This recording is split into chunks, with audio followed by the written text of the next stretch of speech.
Production के बारे में भी आपको जानकारी दी, क्या स्कोप है उसके बारे में जानकारी दी।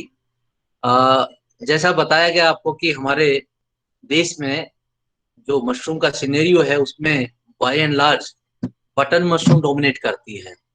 अराउंड 73% जो है बटन मशरूम का सीन है। बाकी जो बच गया उसमें अराउंड 27% में दूसरी मशरूम्स, जिसमें आपकी पेडिस्ट्रा है, उसमें आपका ओयस्टर मशरूम्स हैं, मिल्की मशरूम है, और कुछ स्पेशलिटी मशरूम जिसमें शिइटाके भी आ जाती है। कुछ लोग हमारे कोर्डिसेप्स के भी ग्रोवर हो गए हैं। इस टाइप की मशरूम्स हैं। मुझे जहाँ से कहा गया है कि आप बटन मशरूम पे बताइए कि बटन मशरूम पे मैं आपको बताना चाहूंगा जिस बैकग्राउंड से मैं आया हूँ। Basically I belong to Haryana, और हरियाणा जो है हमारे देश का लगभग अराउंड 12% जो मशरूम प्रोडक्शन है, पर्टिकुलरली बटन मशरूम, उसका कंट्रीब्यूट कर रहा है। कुछ ही ग्रोअर्स हैं जो ऑयस्टर मशरूम और मिल्की मशरूम ग्रो करते हैं।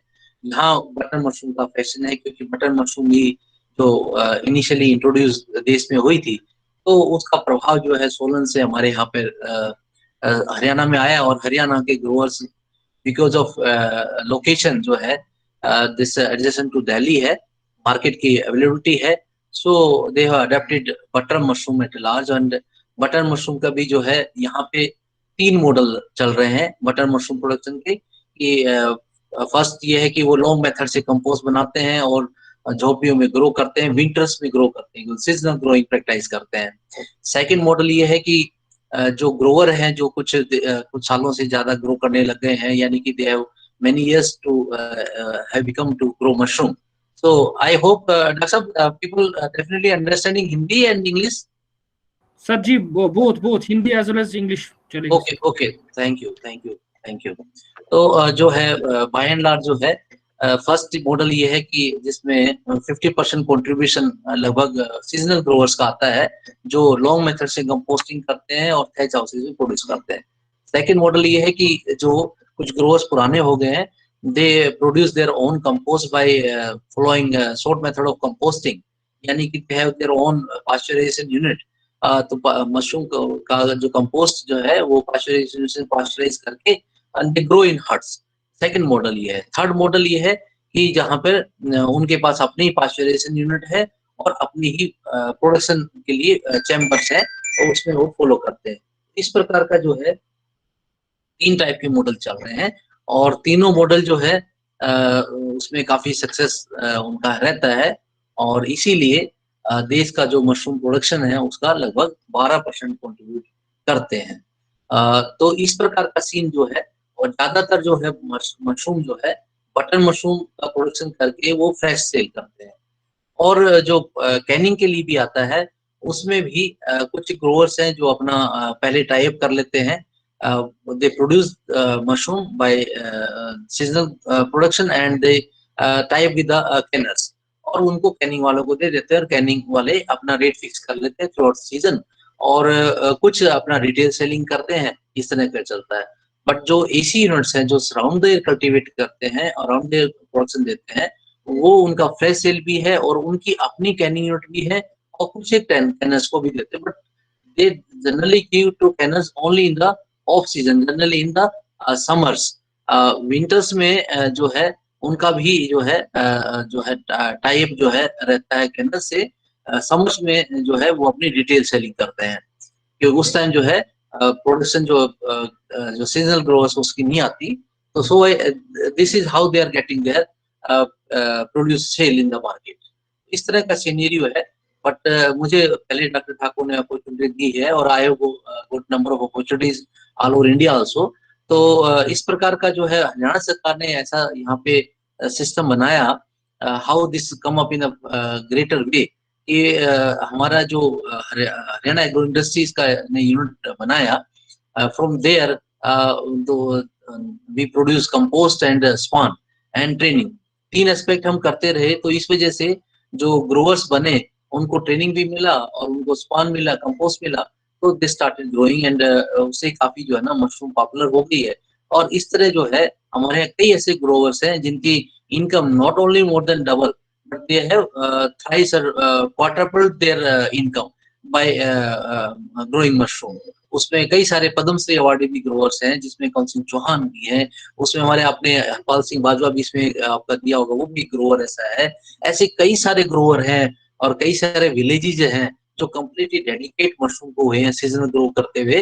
तो इस तरह की जो फैसिलिटी अगर वहाँ पे इंटरप्रेन्योर्स को मिलती है, if they get easily they get the good quality spawn and quality partial compost, इस तरह से भी आगे आ जाएगा। तो आपने अपने एरिया में जो डिफरेंट जो हमारे पार्टिसिपेंट्स जुड़े हुए हैं, मोर देन 100 हो गए हैं, तो they can suggest to their governments, they can build such type of structure in cooperative way also by FPO also, क्योंकि गवर्नमेंट जो है FPO को भी काफी प्रमोट कर रही है, उसको काफी तरह से फाइनेंस कर रही है। तो FPO के माध्यम से भी ऐसा यूनिट आप mother composting unit, mother span unit बना सकते हैं, जहाँ से आप जो सीजनल ग्रोवर्स हैं या दूसरे ग्रोवर्स हैं उनको आप क्वालिटी स्पान दे दें, क्वालिटी कंपोस्ट दे दें, इस तरह आगे आ सकते हैं और मशरूम की प्रोडक्शन भी बढ़ाई जा सकती है। सिमिलरली जब उनको ट्रेनिंग का भी पार्ट, क्योंकि आजकल कोविड है तो हम वेबिनार के माध्यम से बात कर रहे हैं, काफी लोग जुड़ भी रहे हैं, बट अगर ट्रेनिंग का एस्पेक्ट भी रहे, हालांकि all India coordinated research project के दौरान भी कर रहे हैं और यूनिवर्सिटीज अपने एक्सटेंशन प्रोग्राम के तहत ट्रेनिंग देती है। हमारा महाराणा प्रताप हॉर्टिकल्चर यूनिवर्सिटी भी जो है इस तरह के कार्यक्रम कर रही है लगातार।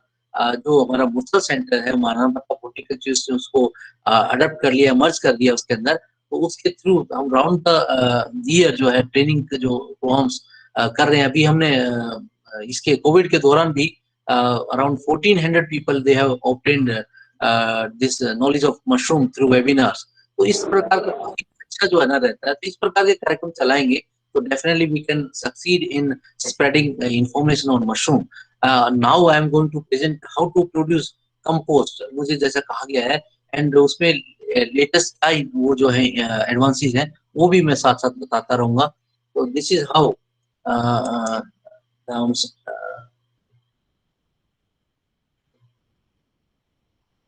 Sir, if you have PPT, we can share that with I'm sharing through PPT. Yeah, can you click on the present now and choose entire screen? Okay. Present now, then your entire screen. Click on the screen shown at the center and press share button.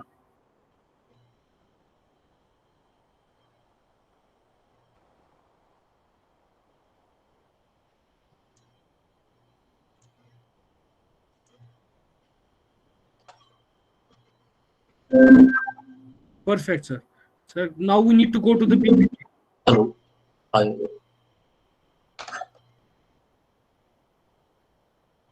Let's click on the PPT at the bottom. Yeah, just a minute. Hold on.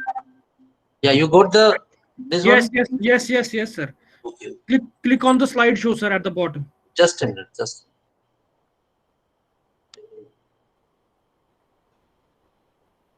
Perfect. Can you click on the hide option at middle? Yeah, just a minute. Hold on.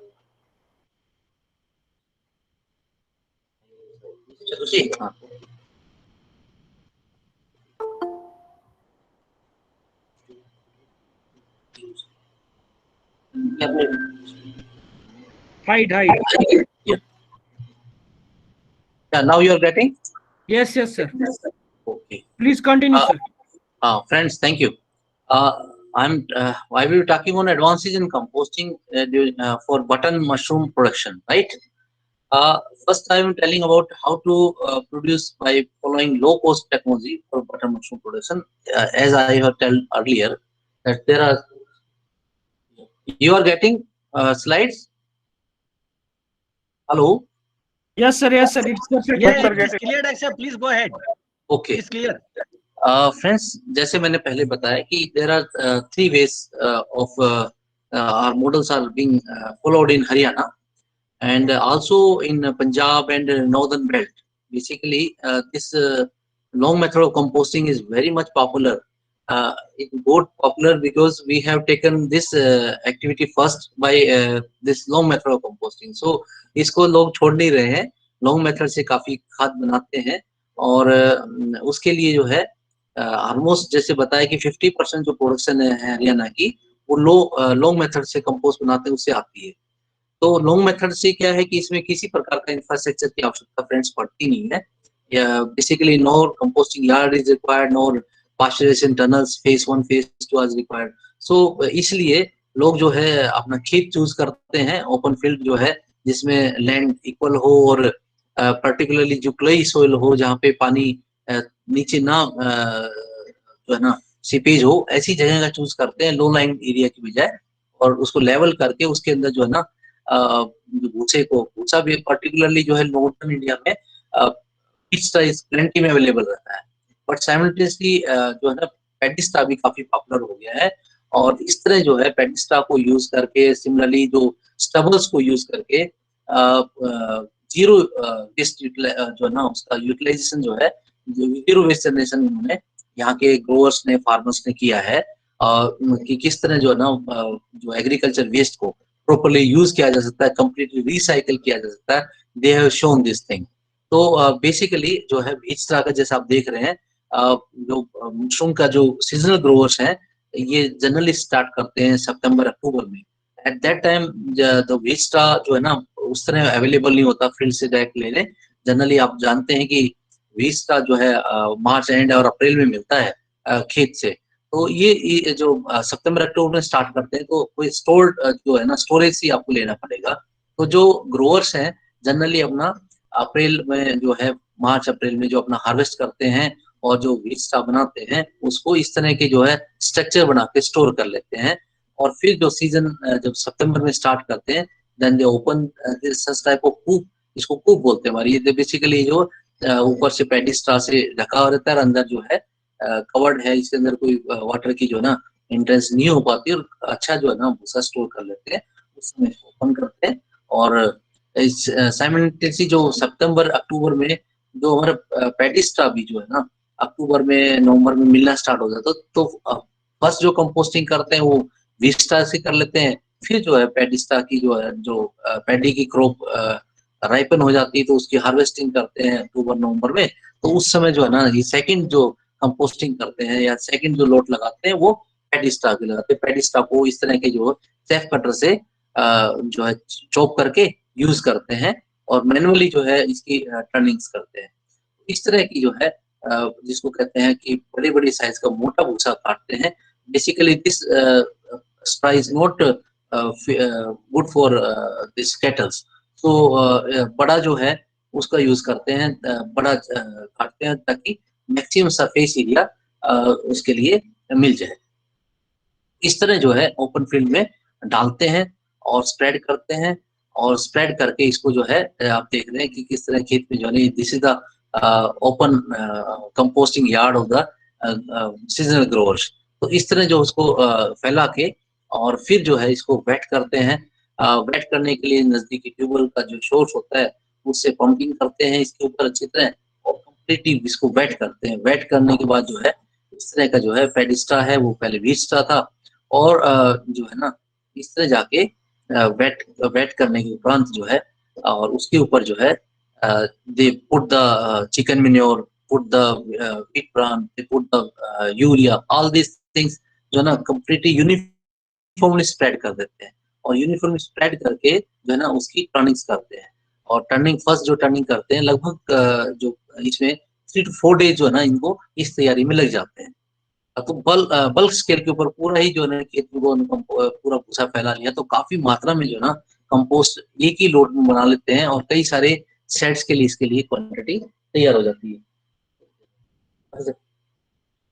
इस तरह जो है देखिए completely वो कर दिया है, फैला दिया है और उसके बाद जो है टर्निंग स्टार्ट ये मैनुअली करते हैं। और अब जो है मैकेनाइजेशन आ गया है, लेबर का कांस्टेंट रहता है तो ये आगे जो है ना आजकल कई जो है किसान जो ग्रोअर्स हैं they have made their own this turning machine also. और जो है ना इस तरह की जो टर्निंग मशीन से जो है वो टर्निंग करते हैं, कच्चे में कर लेते हैं और लार्ज स्केल पे कंपोस्टिंग इस तरह फॉलो करते हैं। इस तरह जो है फाइल्स बना के छोड़ते हैं। तो ये जो है आफ्टर 4 डेज के बाद जो ना ये फोटो है स्लाइड है कि यानी कि they have mix all the ingredients. Generally जो है ना जो फार्मर या ग्रोअर्स करते हैं जो हम रिकमेंड भी करते हैं अराउंड 100 क्विंटल्स अगर स्ट्रॉ है तो अराउंड 70% जो है ना इसमें चिकन म्योर ऐड करते हैं। चिकन म्योर यानी कि जो मुर्गी का मीट है और पर्टिकुलर जो डीप लीटर को हम सजेस्ट करते हैं और फार्मर्स भी प्रयास करते हैं। अदरवाइज इवन जो है जो दूसरा जो केज में पालते हैं मुर्गियों को, उनका भी जो ड्रॉपिंग्स है उसको भी यूज करते हैं। तो अराउंड 70% जिसकी अराउंड 2.5 to 3% जो नाइट्रोजन कंटेंट है उसको यूज करते हैं, वो मिलाते हैं अराउंड 70%, यानी कि 70 क्विंटल भूसे में। सिमिलरली जो इनिशिएटर है जिसका जो भूसे को इनिशियल एनर्जी देता है वो है यूरिया, जो नाइट्रोजन का सोर्स है, ऑल यू नो। तो लगभग 2 क्विंटल के करीब वी सजेस्ट कि भाई आप 2 क्विंटल के अंदर यूरिया डालिए। 70 क्विंटल आपने चिकन में डाला है। 70 जो है इसके अंदर दूसरा इंग्रेडिएंट आपका जिप्सम जो है वो लगभग 10 से 12% सजेस्ट करते हैं, यानी कि 10 क्विंटल के करीब जो है जिप्सम ऐड करवाते हैं और इस तरह जो है ना मिक्स करके पाइल्स बना देते हैं। और जो व्हीट ब्रान है वो या तो फर्स्ट में इसमें डाल देते हैं या अगली सेकंड या थर्ड टर्निंग्स में सजेस्ट कर देते हैं लगभग 5 क्विंटल्स के करीब। तो ये बेसिक इंग्रेडिएंट्स है और इस तरह मिक्स करके जो है पाइल बनाई। तो फर्स्ट जो पाइल बनाई है वो 4 डेज पे बनी है। तो यहाँ से जो है ना we start our counting and next 28 days तक इसका जो है ना 7 to 8 टर्निंग्स करेंगे। तो ये बहुत बढ़िया जो है ना कंपोस्ट जो इक्वल टू पास्चराइज्ड कंपोस्ट जो है ना हमारे जो ग्रोअर्स हैं वो कर लेते हैं, they get good yield also from this. तो यू सी कोई किसी टाइप का जो है ना कोई यहाँ पर मैकेनाइजेशन या किसी प्रकार का जो है not taken any help, completely this is activity is labour intensive activity. तो इससे क्या है कि कई पर्पस भी सर्व हो रहे हैं कि जो लोगों को जो रूरल पीपल हैं या लोग घर में और बासिंदे हैं उनको भी एम्प्लॉयमेंट मिल जाती है, वो कंप्लीटली इन्वॉल्व हो जाते हैं। तो लेबर एम्प्लॉयमेंट जनरेशन में भी मशरूम एक अच्छी एक्टिविटी जो है ना वो एम्प्लॉयमेंट प्रोवाइड करने में रहती है। तो ये आप देख रहे हैं इस तरह का नजदीक जो है एक टेम्परेरी पॉन्ड सा बना रखा है, इसमें जो है ना पूरा ट्यूबवेल से पानी भर लेते हैं और इसी से वाटरिंग जो आगे जो करेंगे इसके ऊपर स्प्रे करेंगे तो इसे करते रहते हैं ताकि जो भूसे को वाटर इनिशियली कम्प्लीटली वेट किया देन 6 डेज के लिए 6 डे जो है ना नेक्स्ट टर्निंग करते हैं ताकि जो इसका जो प्रोसेस है बायोकेमिकल जो प्रोसेस है वो स्टार्ट हो जाए। तो इसका जो इस दौरान क्या होगा कि कुछ माइक्रोब्स जो फ्रेंडली माइक्रोब्स हैं वो भी स्टार्ट होंगे ग्रोइंग और इसकी केमिकल रिएक्शन भी इसमें स्टार्ट हो जाएगी। उससे क्या होगा इसकी कंपोस्टिंग में फर्मेंटेशन स्टार्ट होगी, डिकम्पोजिशन स्टार्ट होगी, जो आपका भूसा है उसका सॉफ्ट होना स्टार्ट होगा, जो नाइट्रोजन सोर्स डाले हैं उसकी जो रिएक्शंस है उससे चलेंगी और उससे क्या होगा इसके अंदर हीट जनरेट होगी। दैट विल इंडिकेटर कि भाई केमिकल रिएक्शन की चल पड़ी है और कुछ जो माइक्रोब्स है वो साइड साइड में कुछ एक्टिनोमाइसिस ग्रोइंग स्टार्ट हो जाएगी। तो उससे क्या होगा कि ये जो भूसा है that will become a selective media. तो फर्स्ट जो टर्निंग करेंगे eight that time around 60 degree temperature के आसपास इसका फाइल का पहुंच जाता है और मॉइस्चर कंटेंट उस समय 68-69% के आसपास मॉइस्चर होता है। अगर कम होता है तो उसको ऊपर वाटर स्प्रे करके प्लास्टिक ट्यूब से वो इंक्रीज करते हैं एंड देन उसकी टर्निंग स्टार्ट करते हैं। आफ्टर टर्निंग पलटाई के बाद वाटरिंग हम सजेस्ट नहीं करते क्योंकि व्हाटएवर जो पोर्स बनेंगे जो टर्निंग टर्निंग का पर्पस ये है कि just to make the this pile uniform all around, पूरा जो यूनिफॉर्म हो मिक्सर और अंदर एरिएशन हो जाए। It's the two purposes we are following to make it a uniform stack and ताकि मॉइस्चर भी सारे में एक जैसा है, सारा मटेरियल एक जैसा है। तो यूनिफॉर्म कंपोस्टिंग के लिए तो टर्निंग मस्ट है। सेकेंडली एरिएशन बहुत इंपॉर्टेंट है। तो टर्निंग करेंगे उससे अंदर जो है ना आपका जो है अंदर एरोबिक कंडीशंस बनेंगी और अंदर एरेशन हो जाएगा। तो जो माइक्रोब्स हैं जो फ्रेंडली माइक्रोब्स हैं वो उनकी जो है पॉपुलेशन बढ़नी शुरू हो जाएगी। तो both this is a biochemical activity composting. इस तरह इसको हम सिलेक्टिव बनाते हैं। तो फर्स्ट जो टर्निंग हुई वो 6th डे हुई। उसके बाद देखिए किस तरह मॉइस्चर, आप ये तो वाइटिस देख रहे हैं कि मॉइस्चर देख रहे हैं। तो this is how they check the moisture content. तो इस तरह जो है कलर्स चेंज होते रहते हैं इसके। इसके ऊपर जो है जिप्सम जो है जो फर्स्ट टर्निंग में अगर नहीं डाला तो फिर डाल देते हैं। तो ये बेसिकली बहुत इंपॉर्टेंट है जिप्सम। जिप्सम बेसिकली क्या है कि उसकी पीएच को स्टेबलाइज करता है। इसकी जो वोलेटिलाइजेशन जो न्यूट्रिएंट्स की ना हो जाए, नाइट्रोजन ना हो जाए, तो उसमें भी कोअगुलेशन बेसिकली ये में हेल्प करता है। तो उससे क्या है कि यानी कि जनरली अगर फील करना चाहें तो जो चिकनापन है और अंदर का जो वो उसको ये जिप्सम बेसिकली मिटाता है। तो ये बहुत मस्त है कि जिप्सम जो है ऐसे good shows to make it a मतलब गुड कंपोस्ट। बहुत इम्पोर्टेंट जो है ना कॉन्स्टिट्यूएंट है। अगर आपका without chicken you can do, you without you can you can do composting, but gypsum के बगैर it's not feasible to make a good compost, क्योंकि pH is very must to stabilize it, बहुत जरूरी है उसमें, otherwise number of moulds will generate, and इसका जो pH ठीक नहीं होगा तो इवन जो मशरूम का जो माइसीलियम है वो भी अच्छी तरह जो है ना कॉलोनाइज करने में ठीक नहीं रहेगा। सो इस मस्ट इसे 10 to 12% ये बेसिकली रहता है। तो देखिए किस तरह जो है ना जो विस्टा का या पेडिस्टा का कलर्स जो है ना इस तरह चेंज होता रहता है। तो this is how they composting. First जो टर्निंग है वो 6th डे की है, नेक्स्ट 10th डे की है, उससे नेक्स्ट जो 13th डे की है, उसके बाद 16th डे की है, उसके बाद जो है 19th डे की है। और ड्यूरिंग दिस प्रोसेस टेम्परेचर जो है 60 जो 45 से स्टार्ट हुआ वो 60 पहुंचा, 65 पहुंचा, 70 पहुंचा, 80 डिग्री सेंटीग्रेड तक टेम्परेचर उसका बढ़ जाता है अगर ये प्रोसेस ठीक चल रहा है। अगर आपने इसकी टर्निंग्स ठीक नहीं की है और मॉइस्चर कंटेंट ठीक नहीं है तो डेफिनेटली टेम्परेचर इंडिकेट करेगा, इसका स्मेल इंडिकेट करेगा, अमोनिकल स्मेल खत्म होती जाएगी। अब टेम्परेचर ठीक रह रहा है, ठीक प्रोसेस चल रहा है, तो इसका एक बहुत जो ना इंडिकेशन जो है आप you have to live with it. आपको फील करना पड़ेगा कि कंपोस्टिंग जो है कैसे चल रही है। आप सोचें कि भी ठीक है ये प्रोसेस बता दिया ऐसे हो जाएगा, no, you have to feel every time कि कंपोस्ट में नमी की मात्रा, जो मॉइस्चर कंटेंट इज ओके और नॉट, स्मेल इज ओके और नॉट, एरोबिक है कि नहीं है, एनारोबिक तो नहीं हो रहा। तो इसलिए स्टैटिक जो है जो कंपोस्टिंग है बहुत इम्पोर्टेंट, इसका इम्पोर्टेंट कंपोस्टिंग में turning is very important aspect. इस तरह जो है इसको आपने जो है टर्निंग्स करनी है, करवानी है, और इस तरह जो है आपको कंपोस्ट को फील करना है, हर स्टेज पे इसको चेक करना है। इसका आप जो है ना पर्टिकुलर मॉइस्चर जो है वो जरूरी है, टर्निंग्स अच्छी जरूरी है। तो दिस इज हाउ देखिए कि इस तरह जो है ना इवन नाइट जो है आपको फील होगा कि इसमें जैसे आप भट्टी से धुआं निकलती है, सिमिलरली इन फैशन इसमें से आप देखेंगे कि काफी स्टीम रात को फील करेंगे निकलती हुई, इवन ड्यूरिंग थोड़ा क्लाउडी हो तो भी फील हो जाएगा। तो इस तरह का प्रोसेस चलना चाहिए, यानी कि इसके अंदर एरोबिक कंडीशन है और कम्प्लीटली रिएक्शन कम्प्लीटली चल रहा है। तो 19th डे करेंगे तो इस तरह जो पहले टेम्परेचर राइज करेगा, देन आफ्टर 19th डे जो है टेम्परेचर नीचे की तरफ चल पड़ता है। अगली जो टर्निंग करेंगे 21 में करेंगे, 21st डे करेंगे, फिर 23 थर्ड डे करेंगे, फिर 25th डे करेंगे, और लास्ट जो टर्निंग है वो 28th डे जाएंगे। ड्यूरिंग दिस क्या होगा कि जो कम्प्लीटली जो स्ट्रा का कलर चेंज हो जाएगा। स्ट्रा का कलर चेंज होने के साथ साथ जो है इसकी स्मेल स्वीट स्मेल हो जाएगी। इसका जो पीएच है वो अराउंड 7 to 8 में आ जाएगा। तो ये पर्टिकुलर इंडिकेटर साथ में जो है आप देखेंगे जो एक्टिनोमाइसिस व्हाइटिश पार्ट जो इंसिडेंट दिखाया था वो काफी इंक्रीज हो जाएगा। दैट इंडिकेट हियर कंपोस्ट आपको बहुत अच्छा बना है। नजदीक जो है आप कोई लेबोरेटरी हो, कोई कृषि विज्ञान केंद्र है, एग्रीकल्चर यूनिवर्सिटी है, तो वहां पर आप उसकी कंपोस्ट मॉइस्चर पीएच जरूर चेक करवा लें। That should be between 7 to 8 and around 65-66% moisture content final compost होना चाहिए। दिस इज हाउ जो है ना ये कंपोस्ट पेडिस्ट्रा का विस्टा का बन जाता है। तो ये लॉन्ग मेथड ऑफ कंपोस्टिंग है।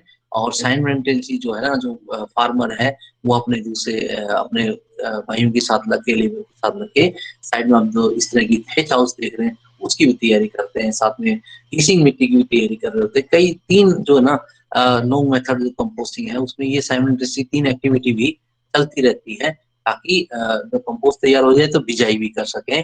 और जो है ना केसिंग मिट्टी की ऑलमोस्ट 10-15 डेज बाद आवश्यकता पड़ती है उसकी भी। इस तरह आप देख रहे हैं कि जो कंपोस्ट रेडी हो जाता है तो कलर भी चेंज हो जाता है, स्वीट स्मेल आनी शुरू हो जाती है, और इक्वलेंट ये ना कंपोस्ट जो है पार्शियल कंपोस्ट के बराबर की जो यील्ड दे पाता है। बट इसमें क्या है कि ये एक तो एनर्जी लॉस है। इसके डिसएडवांटेज क्या है लॉन्ग मेथड के कि कंप्लीटली जो है हर एरिया में वो टेम्परेचर बराबर नहीं रहता। इस वजह से कई बार जो है ना माइक्रोब्स जो है जो आपको हार्मफुल है वो रह जाते हैं। और साइमल्टेनियसली जो नीचे कच्चे में कर रहे हैं तो नीचे से जो सॉइल है वो भी इंटर कर जाती है, तो उसमें भी नेमेटोड्स की भी इंसिडेंस होने की चांसेस रहते हैं। और लेबर इंटेंसिव ज्यादा है, यानी कि इसमें जो टर्निंग का पार्ट है जो वो काफी मेहनत वाला काम रहता है। तो उसमें भी जो ना लेबर की ज्यादा इंटेंसिव है तो ज्यादा लेबर लगता है। और एक बड़ा ये है लॉस ये है कि जो इसमें जो हमारा जो केमिकल रिएक्शन चल रही है उसमें हम देख रहे हैं काफी जो है ना जो न्यूट्रिएंट्स है वो वोलेटाइज कर जाते हैं, वो हवा में निकल जाते हैं। तो ये बेसिकली इन्वायरमेंट फ्रेंडली भी नहीं है। गैसेज जो इन्वायरमेंट निकलती हैं और साथ साथ न्यूट्रिएंट्स भी निकल जाते हैं, तो ड्राई मैटर लॉस जिसको बोलते हैं वो काफी जो है वो इसके थ्रू जाता है। तो फ्रॉम इनिशियल क्वांटिटी अगर हमने 100 क्विंटल्स ऑफ स्ट्रॉ लिया था, then we are getting around 2 and 2.1 something, ऐसा जो है ना हमें दोगुना कंपोस्ट है, 100 से 200 क्विंटल के आसपास, 200-210 तक जो है ना हमें क्विंटल कंपोस्ट मिलेगा, रेडी कंपोस्ट आफ्टर 28 और 30 डेज। ये एक थोड़ा सा डिसएडवांटेज इसमें। तब एडवांटेज ये है कि इसमें इनिशियल इन्वेस्टमेंट जो है जो रॉ मटेरियल के सिवाय नहीं है, जो लेबर के अलावा, बट जो अगर आप पाश्चराइज यूनिट लगाते हैं, कंपोस्टिंग यूनिट पूरा लगाते हैं, तो you have to initially you have to invest money on that. तो वो बेसिकली स्मॉल ग्रोअर थोड़ा सा साहस नहीं कर पाता, इवन दो गवर्नमेंट की ने काफी जो स्कीम्स लॉन्च की हुई है हॉर्टिकल्चर डिपार्टमेंट, एग्रीकल्चर डिपार्टमेंट के माध्यम से, कि अपनी कंपोस्ट यूनिट वो लगा ले, तो आप पूरे इंडिया लेवल के ऊपर जो है हॉर्टिकल्चर में मिशन जो है लगे हुए हैं, mission for integrated horticulture development, उसमें मशरूम बहुत इंपॉर्टेंट एस्पेक्ट है। उसके थ्रू भी आप इस तरह की compost unit, mushroom growing unit, mushroom span production unit लगा सकते हैं। तो वो आप नजदीक जो भी आपके जो आपके हॉर्टिकल्चर के अफसरान है उनसे आप कांटेक्ट करिए। आप जो नेशनल हॉर्टिकल्चर मिशन है उसके ऊपर की साइट पे जा सकते हैं, एग्रीकल्चर हॉर्टिकल्चर मिनिस्ट्री की साइट पे जा सकते हैं, उस पर ये स्कीम दी हुई है। Then you can contact and you take the advantage, और अच्छा इंफ्रास्ट्रक्चर आप खड़ी कर सकते हैं। तो अपनी कंपोस्ट यूनिट लगाएंगे तो जो लॉसेस जो मैंने बात करी उससे अवॉइड कर सकते हैं, और आपको डेफिनेटली हेल्प जो है ना सब्सिडी के रूप में आपको मिल जाएगी, और उसी में आपकी कंपोस्ट यूनिट काफी हद तक लग जाएगी, कुछ ही इन्वेस्टमेंट आपकी होगी, बैंक डेफिनेटली आपकी उसमें हेल्प भी करेगा। तो this is how long method से कंपोस्ट बनाते हैं। नेक्स्ट जो है आप देखिए किस तरह जो है ना ये रेडी कंपोस्ट लार्ज स्केल पे, और अब देखिए एक ग्रोवर का है जो करीबन 150 हर्ट्ज के करीब लगाता है, और वो टर्न जो है ना लगभग उसका टर्न आउट 1 सवा करोड़ रुपए के आसपास का रहता है, अराउंड 40-50 लाख रुपए वो लगभग 6 महीने में कमा लेता है मशरूम से।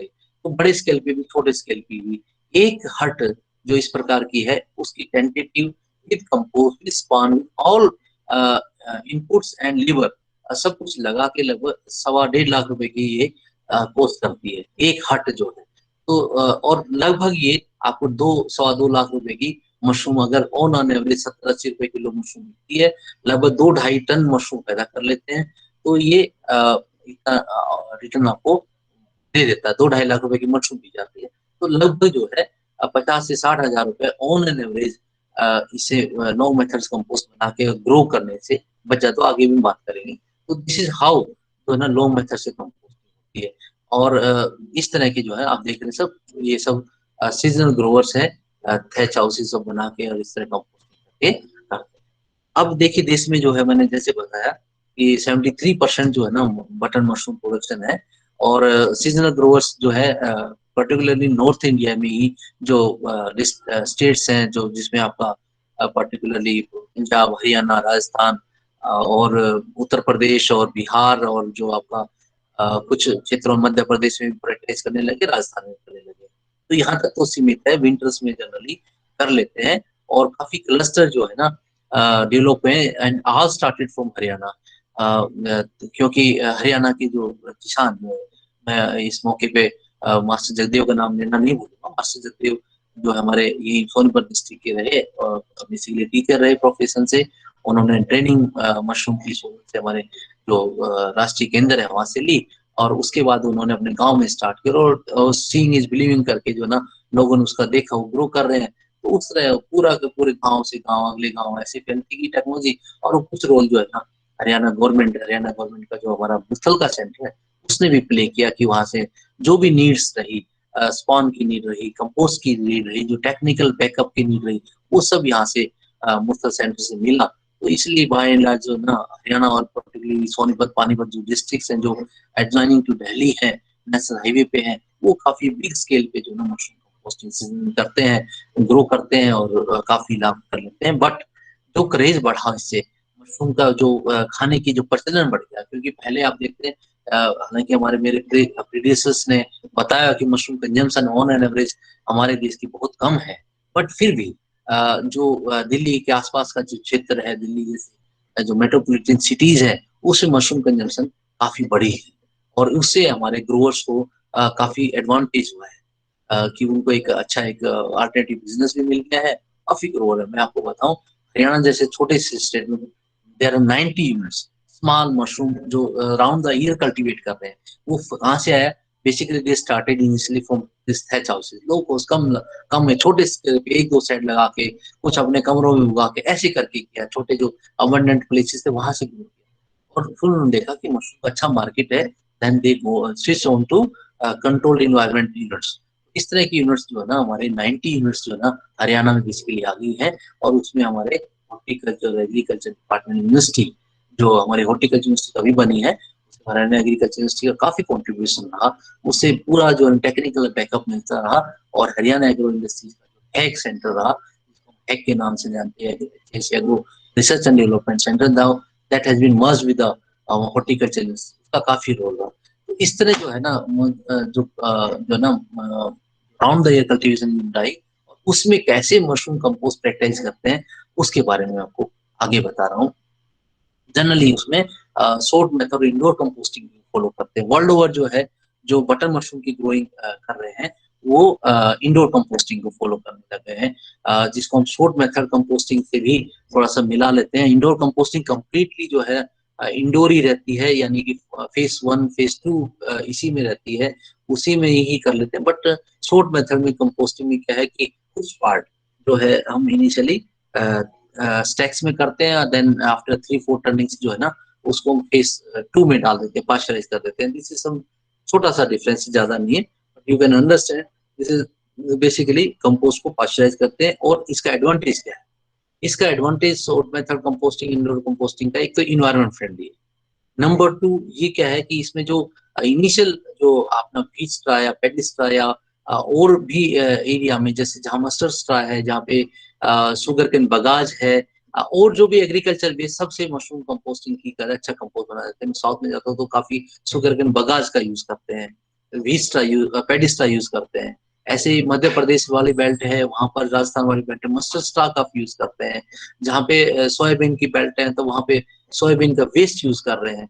तो इस प्रकार के इनोवेटिव ग्रोअर्स ने काफी अपनी, और इसमें कोई दो राय नहीं है कि जो हमारे national centre director mushroom research, they have done lot of research on it and they have standardised formulas different agro waste को लेके जो है ना कंपोस्ट की फॉर्मुलेशन से बनी है। और उससे एडवांटेज क्या है कि जो एग्रो वेस्ट जा रहा था पहले, जिसको बर्न कर रहे थे, जिसका एक न्यूसेंस थी, इन्वायरमेंट पोल्यूशन था, उसका एक सॉल्यूशन मशरूम दे दिया है कि उसका कैसे रिसाइकल करके हम जो है मशरूम जो है किस तरह जो है ना हम लोग इसको कैसे जो है ना मशरूम ग्रोवर्स ने और मशरूम साइंटिस्ट ने इसको दिखाया है कि हम मशरूम ग्रो करके माल न्यूट्रिशन की प्रॉब्लम को सोल्व कर सकते हैं और साथ साथ इन्वायरमेंट पोल्यूशन को दूर कर सकते हैं। तो friends, is a very interesting field और जीरो वेस्ट इसमें है, नथिंग गोज वेस्ट इन मशरूम। वेस्ट से ही पैदा होती है, जो वेस्ट देखी जब जाती है स्पेंड कंपोस्ट जिसको बोलते हैं, वो भी बहुत बढ़िया रहती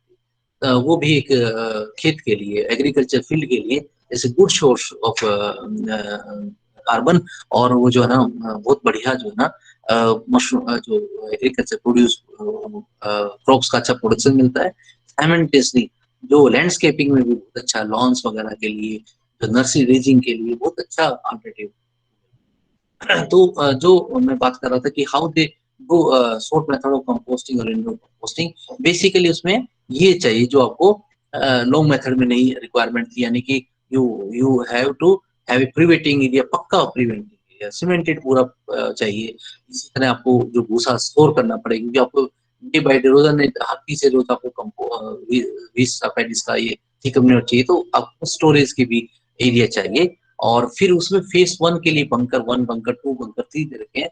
लार्ज स्केल पे कंपोस्टिंग पे, यानी कि पहला जो बीज का पेडिस जो वेट किया है, सब कुछ मिक्स कर दिया है। After mixing all this ingredients, जो इंग्रेडिएंट्स सेम है, बीज या पेडिस्ट्रा या मस्टर्ड स्ट्रा, बगास, व्हाटएवर, उसके बाद चिकन मिनोर और यूरिया और आपका जिप्सम और वीट ब्रान नहीं है तो जो राइस ब्रान है, राइस ब्रान नहीं है तो दूसरे ऑर्गेनिक के लिए जो सोयाबीन मील है या आपका जो आपका सोयाबीन मील के अलावा सनफ्लावर मील है या मस्टर्ड केक है, व्हाटएवर ऑर्गेनिक सोर्स है जिससे नाइट्रोजन भी मिल जाए और दूसरे जो माइक्रोन्यूट्रिएंट्स वो भी मिल जाए, वो हम ऐड ये बेसिक रिक्वायरमेंट्स कंपोस्ट में रहती है। उसको जो मिक्स करके बंकर 1 में और बंकर 1 में रहने के बाद बंकर 2 में, बंकर 2 के बाद बंकर 3 में ऐसे डालते। तो इस प्रकार का जो है ना इंफ्रास्ट्रक्चर बंकर भी चाहिए, फिर टनल पाश्चराइजेशन के लिए इसके अंदर डाल देते हैं। अंतर क्या है बंकर में और टनल्स में कि बंकर जो है इसका ओपन रूफ है, सीलिंग जो है नहीं होती इसमें, केवल आमने सामने जो साइड की वॉल्स होती है ताकि उसको रुक जाए और एक सामने की दीवार उसको भी डेड एंड कर लेते हैं। नीचे जो है ना इसमें पाइप पीछे होते हैं, पाइप से एयर के लिए, आगे मैं फोटो दिखाऊंगा आपको समझ आ जाएगा। और जो टनल्स है उसका क्लोज दोनों जो है ना उसके जो डोर्स है बंद रहते हैं, सीलिंग रहती है, इंसुलेटेड रहती है ताकि टेम्परेचर जो उसके अंदर डेवलप हो वो बना रहे। तो टनल की रिक्वायरमेंट जो केसिंग सॉइल है, केसिंग एरिया या बॉयलर लगा होता है ताकि जो केसिंग सॉइल बेसिकली क्या है, ये हम कंपोस्ट के ऊपर जब कंपोस्ट रेडी हो जाता है, स्पॉनिंग पूरी हो जाती है, स्पॉन रन कंप्लीट हो जाता है तो केसिंग सॉइल की आवश्यकता पड़ती है। केसिंग सॉइल बेसिकली जो है ऊपर एक लाइट सॉइल होती है जो कंपोस्ट को सूखने से बचाती है और मशरूम को एक सपोर्ट देती है, वो भी रिक्वायरमेंट रहती है। और जहाँ पे बिजाई करते हैं उसको स्पॉनिंग एरिया बोलते हैं, यानी कि स्पॉन डालना कंपोस्ट का मिक्स करना, स्पॉनिंग। तो ये basic infrastructure basically compost unit में आपको रिक्वायरमेंट है, इसको हम बोलते हैं कंपोस्ट यूनिट। तो this is complete area is required for developing a. तो आपको कंपोस्ट अपने लिए बना सकते हैं, कंपोस्ट सेल भी कर सकते हैं। हम भी अपने जो मर्सल सेंटर है MHU का, वहां से जो है हम सप्लाई करते हैं। Around 700 tons we have supplied recently. अभी भी जो है ना मार्च आ गया है, even there is partial compost की डिमांड रहती है कि लोग अपना कंपोस्ट ले जाते हैं, स्पॉन ले जाते हैं और अपने घर पे ग्रो कर लेते हैं, छोटा एसी लगा के ग्रो कर लेते हैं, तो कम से कम अपनी नीड पूरी कर लेते हैं। तो लोगों में करेज भी है और मशरूम की तरह बिकती है। तो आप जो मशरूम ग्रोवर्स बनना चाहते हैं उसको कंपोस्ट सप्लाई कर सकते हैं। तो दिस इज अनदर बिजनेस, यानी कि केवल प्रोडक्शन ही नहीं कि मशरूम ग्रो करके बेचना है उसी से नहीं। हमारे कुछ ग्रोवर्स हैं जो कंपोस्ट भी बेच रहे हैं, ग्रोवर भी हैं वो, बट वो सीजन में पर्टिकुलरली विंटर्स में तो कंपोस्ट ही बेचते हैं, दे डोंट ग्रो मशरूम। वो काफी काम रहता है। इस प्रकार का इंफ्रास्ट्रक्चर बना के आप composting, this is the phase 1 और फेज 2 में दोनों में आजकल स्पाइगोट सिस्टम है। इस तरह नीचे पाइप बिछे हुए हैं, पाइप में स्पाइगोट की इसकी जिसकी बनावट ऐसी, ये पाइप है, पाइप के ऊपर इस प्रकार का एक फनल शेप लगा होता है, उसमें ऊपर का टिप बहुत महीन होता है, यानी कि अराउंड कुछ एक 2-3 mm का इसका होल होता है। और यहाँ से जो एयर जो है इसमें होती है तो वो एयर निकल के इसमें से ये जो है ग्रूव बना होता है फ्लोर में इस प्रकार का, ऊपर ये पूरा सीमेंटेड हो जाता है। तो ये केवल ये ग्रूव की जगह रहती है, इसके ऊपर कंपोस्ट डाल देते हैं। फेज 1 फेज 2 दोनों, यानी कि बंकर में भी और बंकर 2 इस प्रकार की पहले भी आजकल भी बनाते हैं। फेज 2 जो टनल्स हैं ऐसे ही बनाते हैं, नीचे पूरा खाली रहता है, ऊपर एक प्लेनम होता है और ये जो एयर आने के लिए ग्रेटेड फ्लोर है उसमें से एयर आती है और नीचे जो ब्लोअर लगा होता है उससे एयर थ्रो करते हैं और इसी को सर्कुलेट करते हैं। इस प्रकार का जो है ये पाश्चराइजेशन चैम्बर यानी कि टनल की बनावट होती है।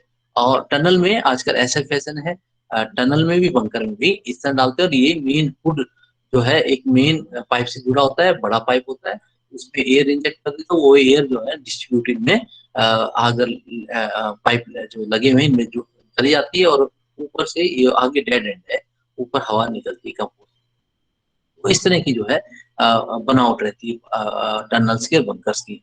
ये देखिए ये है जिससे नीचे का प्लेनम बिल्कुल साफ है, नीचे एयर थ्रो कर देते तो एयर नीचे रहती है, ऊपर कंपोस्ट डाल देते हैं तो जो ऊपर जो एयर पीछे से प्रेशराइज एयर रहती है तो वो कंपोस्ट में से निकलती है और रिसर्कुलेट कर देते हैं, यहाँ से वापस जाती है और फिर जो है रिसर्कुलेशन चलती रहती है। This is completely phase 2, this is another 2 है। तो इसके अंदर अगर आपने कंप्लीटली इंडोर कंपोस्टिंग करनी है तो इसी में डाल देते हैं इनिशियली और इसी में जो है ना एरेशन चलती रहती है और इसे निकाल के इसी में पाश्चराइज कर देते हैं। बट जो मैं अभी बता रहा था ये आपका फेज 2 है, यानी कि टनल है और ये कंपोस्टिंग यार्ड है जहाँ भूसा डाल देते हैं और उसको भूसा को गीला करने के लिए इस तरह, और जो वाटर रिसाइकल कर देते हैं जो पानी निकलता है, और इंग्रेडिएंट्स डाल के, और ये आपकी फेस 1 जिसको देख रहे हैं, जिसको हम बंकर्स बोल रहे थे, ऐसे ऐसे ही हमारे मुर्तल सेंटर का फोटो है। तो यहाँ इधर भूसा जो है उसके अंदर सब इंग्रेडिएंट डाल दिए, यानी कि आपने इसके अंदर चिकन मिनट भी ऐड करवा दिया है, यूरिया भी ऐड करवा दिया है, और जिप्सम भी ऐड कर दिया, सब मिक्स कर दिया। और जो पानी एक्स्ट्रा वाटर जो स्क्वीज हुआ नीचे, उसको एक अलग से गड्ढे में इकट्ठा करते हैं, स्लोप पे बना होता है ये, और उसी को रिसाइकिल कर देते हैं, डाल देते हैं, ताकि उसके न्यूट्रिएंट्स को जो बह गए वो सारे वापस इसमें आ जाते हैं, और कंप्लीटली मिक्स करके ये सब चीजों को इस तरह ढेर कर देते हैं। तो ये भी 3 to 4 डेज की एक्टिविटी है, यानी कि भूसे को गीला करना, उसके अंदर सब न्यूट्रिएंट्स ऐड करना, और उसको डंप करना। तो आफ्टर 3-4 डेज ये डंप किया। अब इसको जो है हम फेज 1 बंकर में डाल देते हैं, जो मैंने इनिशियली आपको बताया, बंकर 1, बंकर 2, बंकर 3, ऐसे इसको और यहाँ से काउंटिंग स्टार्ट करते हैं। अगर आपके पास बंकर्स नहीं है तो ऐसे स्टैकिंग कर देते हैं, और स्टैकिंग करके हर अल्टरनेट डेज पे जो है टर्निंग्स कर देते हैं। तो क्या है, स्टैकिंग में जैसे लॉन्ग मैथमेटिकल प्रोसेस चल रहा है वही चल रहा है, but after on 8th day और 10th डे जो है ना, इसको फेज 2 में पाश्चराइजेशन के डाल देते हैं। अगर आपके पास बंकर है तो इसको, जो पहले हमने पूरा हीप बनाया था, उसको इसमें ये दिस इज द टनल और फेज 1 जिसको बोल देते हैं, जिसमें ये ब्लोअर लगा होता है, ब्लोअर से एयर ब्लो करता है, और ये नीचे जो है ना, इन पाइप दबे हुए इस पाइप में जाती है, और इसके अंदर इसका कॉन्टिन्यूस टेम्परेचर वगैरह मॉनिटर करते रहते हैं। जो वाटर भी इसमें निकलता है नीचे पाइप में जाके, नीचे से उसको निकाल देते हैं। तो इस तरह का जो है इसमें ये प्रोसेस लगभग 10 to 12 डेज यहाँ पे रहता है, और आफ्टर ऑन 3rd डे इसको एक बार बाहर निकाल लेते हैं चैम्बर से, और जो भी वाटर की जो कमी हुई है उसको पूरी कर देते हैं। अराउंड 69-70% लगातार इसमें मॉइस्चर कंटेंट मेंटेन रखते हैं, ताकि ये प्रोसेस चलता रहे, बायोकेमिकल प्रोसेस, और एरोबिक रहे, इसलिए ब्लोअर से इसमें एयर चलती रहती है। इसमें ओनली अराउंड 10-12 डेज लगे, और पहले 4-5 दिन वहां लगे, तो लगभग 16-17 दिन में कंपोस्ट अगले फेज में चला जाएगा। इस तरह जो है ना, इस तरह के लोडर से काम कर लेते हैं, जेसीबी से काम कर लेते हैं। तो ये देखिए कितना कलर चेंज हो चुका है, लगभग ये तैयार हो जाता है ऑन 10th डे। ये हम इसको फेज 2 में भर देते हैं। इस तरह के फेज 2 बने, जो मैंने पहले भी फोटो दिखाया। इसको या तो टोकरियों से भर देते हैं, या इस तरह की कन्वेयर बेल्ट्स है उसके ऊपर डाला, ऊपर्स में डाला, और आगे फिल कर देते हैं। फिल करके ये 2 डोर्स हैं, इसको बंद कर देते हैं। ये दिस इज स्कीमेटिक डायग्राम है बल्क चैम्बर का, यानी कि फेज 2 का या पाश्चराइजेशन चैम्बर का टनल का फोटो है, आप समझ सकते हैं। तो जिसमें ये कंपोस्ट डाला हुआ है, और नीचे ये ग्रेटेड फ्लोर है। ग्रेटेड फ्लोर या जो नीचे जो प्लेनम है, ये प्लेनम में ब्लोअर्स के मोटर लगी होती है, हवा इसके अंदर फ्लो करते हैं, और ये कंपोस्ट में से पास करती है, और वापस रिसर्कुलेट हो जाती है। अब इसको, क्योंकि ये एक लिविंग वो है, कंपोस्ट लिविंग है, इसको ऑक्सीजन भी चाहिए, तो यहाँ से फ्रेश एयर डालने के लिए जो है डैम्पर लगा होता है, और साथ में फिल्टर भी लगा होता है, ताकि एयर के द्वारा आपका इन्फेक्शन ना हो। फिल्टर से फिल्ट्रेशन होती है, और नीचे जो है एयर आई और वापस इन्फेक्ट होगी। इस तरह जो है, तो फ्रेश एयर अगर आप 10% लिए, 20% लिए, तो एक्स्ट्रा एयर जो है यहाँ से निकल जाएगी। तो साथ साथ में जो ऊपर कंडेंसेशन ना हो, वो भी यहाँ से निकल जाती है। तो ये 5 to 10%, 20% तक चलता रहता है। टेम्परेचर इसका इनिशियली राइज करते हैं, और राइज करते हैं, धीरे धीरे राइज करेगा, और फिर जो है इसको हम बोलते हैं कंडीशनिंग, और फिर उसको धीरे धीरे नीचे ले आते हैं। तो इस प्रकार की फंक्शनलिटी, इसको हम कहते हैं कंडीशनिंग 1। और कंडीशनिंग 1 में 1 to 2 डेज में ये है टेम्परेचर 45, 50, 55, 50 ऐसे 60 डिग्री सेंटीग्रेड तक टेम्परेचर इसका रेज करते हैं, और वो रेज जो है अपनी अपनी हीट से ये हो जाता है। तब ये हीट ना हो, देन वी इंजेक्ट स्टीम, जो बॉयलर से स्टीम इंजेक्ट कर देते हैं, ब्लोअर चलता रहता है, टेम्परेचर राइज करते हैं। ये राइज किस लिए करते हैं, कि इसको पाश्चराइज करने के लिए, या तो ये सेल्फ हीट से पाश्चराइज हो जाएगा, या स्टीम से पाश्चराइज हो जाएगा। पाश्चराइजेशन से मतलब है 58 to 60 degree centigrade temperature 4 to 6 hours इसमें मेंटेन करते हैं। उस दौरान फ्रेश एयर हम बंद कर देते हैं। केवल अंदर की रेडिएशन जाती रहती है और मेंटेन टेम्परेचर मेंटेन हो जाता है। और फिर उसके बाद जब 6 आवर्स कंप्लीट हो गए तो इसमें से फ्रेश एयर दोबारा इंजेक्ट करके टेम्परेचर को लोअर डाउन, तो ये हीट जनरेट जो है आपको ऑलरेडी जो फर्टिलाइजर्स ऐड किए थे, चिकन में ऐड किया था, यूरिया ऐड किया था, उसकी एनर्जी से इसके अंदर हीट और डिकम्पोजिशन फर्मेंटेशन होती है और केमिकल रिएक्शन होती है, उससे ये पास्चराइज हो जाता है। इनिशियल जो पार्ट था फेज 1 जिसको हम बाहर पढ़ा था उसमें भी ये चल रहा था, और फेज 2 में इंक्लोजर में डाला हुआ है, तो ये कंप्लीटली टेम्परेचर एक जैसा एक यूनिफॉर्म आ जाता है।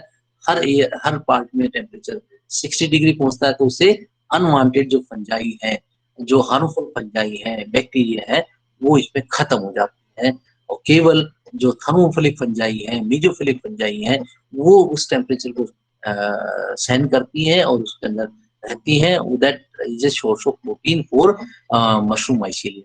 तो वो एक्टिनोमाइसिस में जनरेट होते हैं, जिसको हम फायर फैंग्स भी बोलते हैं, यानी कि व्हाइट स्पॉट टॉप फ्लोर पे देखेंगे और कंपोस्ट के अंदर भी व्हाइट माइसीलियम देखेंगे। दैट इंडिकेट्स कंपोस्ट आपका अच्छा भी बना है, स्वीट स्मेल भी करेगा और बल्कि क्वांटिटी में मिलेगा। पाश्चर्य कंपोस्ट से यील्ड भी अच्छी मिल जाती है, डिजीज का इंसिडेंस भी कम रहता है और ज्यादा कंपोस्ट मिल जाता है। इस प्रकार जो है जो कंपोस्टिंग आपने इनिशियली करी उसको ये अंदर रखा और इस तरह की ये सेंसर्स लगा रहे हैं टेम्परेचर को मॉनिटर करने के लिए।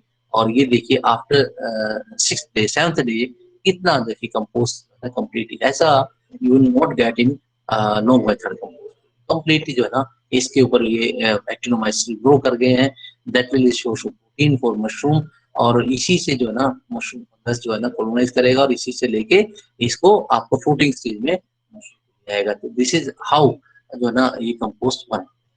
तो आई होप आपको ये शॉर्ट मेथड ऑफ कंपोस्टिंग भी समझ में आ गया होगा। इनिशियली क्या किया, जो भूसा है उसको वेट किया, रिसाइकिल किया वाटर को, इसके अंदर एडिशंस करे, सब चिकन में ऐड किया, यूरिया ऐड किया, जिप्सम ऐड किया, सब ऐड करके ऐड किया और फिर मिक्स करके डंप किया। नेक्स्ट डे इसको कंपोस्टिंग चैम्बर में स्टैक्स बनाए और उसके नेक्स्ट डे इसकी टर्निंग्स करी। अगर बाहर डाला है तो अराउंड 3 to 4 टर्निंग्स करते हैं और फेस्टून में डाल देते हैं, या इस तरह जो है अराउंड 10 डेज के लिए 12 डेज के लिए इसके अंदर डाल देते हैं और वो चलता रहता है।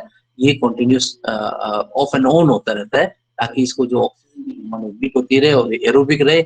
इस तरह जो 10th डे या 12th डे इसको उठा के थ्रू टोकरीज और थ्रू कन्वेयर बेल्ट्स इसको अंदर भर देते हैं और इसको क्लोज कर देते हैं। क्लोज करके नीचे से कंटिन्यूस 24/7 ब्लोअर चलाते हैं। टेम्परेचर धीरे धीरे स्लाइटली इंक्रीज होता है और जो पास्चराइजेशन हो जाए उसका धीरे धीरे इसको स्लो डाउन करके नीचे ले आता है, नॉर्मल टेम्परेचर ले आते हैं। अराउंड 30 डिग्री टेम्परेचर जब आ जाता है तो इसको ओपन करके इसको या जो बिजाई करते हैं, सेल करना सेल करते हैं। इस प्रकार का ये कंपोस्टिंग का पार्ट है। अब इसमें एडवांसेस क्या है, एडवांसेस देखिए मैंने शुरू साथ साथ बताता भी गया। इवन फ्रॉम जो है ना कंपोस्टिंग में लॉन्ग मेथड कंपोस्टिंग करते हैं उसमें भी अगर माइक्रोब्स अगर आपको मिल जाते हैं, ये सारा खेल जो है बायोकेमिकल प्रोसेस था ना, तो इस प्रकार के एक्टिनोमाइसिस जो मीजोफिलिक और थर्मोफिलिक फंजाई है उसका पाउडर जो हम लैब में आइसोलेट करके उसका पाउडर फॉर्म जनरेट कर लेते हैं, उसको आप कंपोस्टिंग पार्ट में इनिशियली डाल दें तो वो वहीं से जो तादाद है, जो पॉपुलेशन है माइक्रोब्स की बेनिफिट बढ़ जाएगी। वो अच्छा उसको तैयार कंपोस्ट को कर देंगे तो क्वांटिटी माइक्रोब्स की ज्यादा होगी, बेनिफिशियल्स की, तो एक तो ये इसमें है। सेकेंडली जो पैक्टाइज किया जा सकता है वो ये है कि जो आपके पास ये जैसे कंपोस्ट रेडी हो गया है, इस कंपोस्ट को आप 1/3, 1/4 या 1/10 इसका पार्ट कर लीजिए। नेक्स्ट कंपोस्ट में आप वो अगर 10 से 20% अगर उसमें ड्यूरिंग फिलिंग कंपोस्ट में जो भर रहे हैं पास्चराइजेशन के लिए उसमें ऐड कर दें, टर्निंग में ऐड कर दें, लास्ट टर्निंग में ऐड कर दें या फिलिंग के टाइम ऐड कर दें, तो ये you get substantial quantity of microbial growth in the compost और आपका कंपोस्ट अच्छा भी बनाएगा, कम टाइम में जब कंपोस्ट अच्छा बन जाएगा। This is the advances. Third क्या है, एक एडवांसेस ये है कि कंप्लीटली जो मैं इनिशियली बता रहा था, इसी के अंदर जो आपका ये जो फेस है, यानी कि ये दिस वन, ये completely from initial point of view सब मिक्स करके इसी में डाल देते हैं और एयर का ऑन एंड ऑफ टाइमर चलता रहता है। और लास्ट में क्या, इसी में जो मॉइस्चर कंटेंट मेंटेन रखते हैं ना, इसी को पास्चराइज कर देते हैं। ये कंप्लीटली इंडोर कंपोस्टिंग में आती है, ये एनवायरमेंट फ्रेंडली भी है, बिल्कुल भी जो एयर है, जो फॉल गैसेज है बाहर नहीं निकलती, सारा कंप्लीटली यूटिलाइज होके अच्छा कंपोस्ट बनता है। तो this type of advances are there in this field. और ये एडवांसेस है कि आप डिफरेंट टाइप्स के जो सबस्ट्रेट है उनको आप ट्राई कर सकते हैं, यूज कर सकते हैं। You can take of help of scientist, वो आपको बता सकते हैं। जैसे मैंने बताया कि आप लेंटिल का है जी, सोयाबीन का है, और सीरियल्स हैं, और जो पल्सीज हैं उनका सब का, और जो ऑयल सीड्स हैं, सब क्रॉप्स, उनका जो वेस्ट है उसको, जिसको हम निरर्थक कहते हैं, जिसको बर्न करने में यूज कर रहे थे, उसका हम कंपोस्ट बना सकते हैं। Compost making is a art and mushroom growing is a art. तो उसको आप समझ सकते हैं। अगर if you live with the compost, if you live with the mushroom, you can be a successful entrepreneur, social grower. This is all from my side. If any queries is there, that's welcome.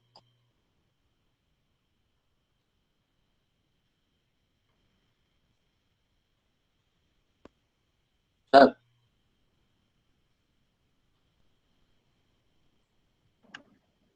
Majid sir, any Yes, sir. queries?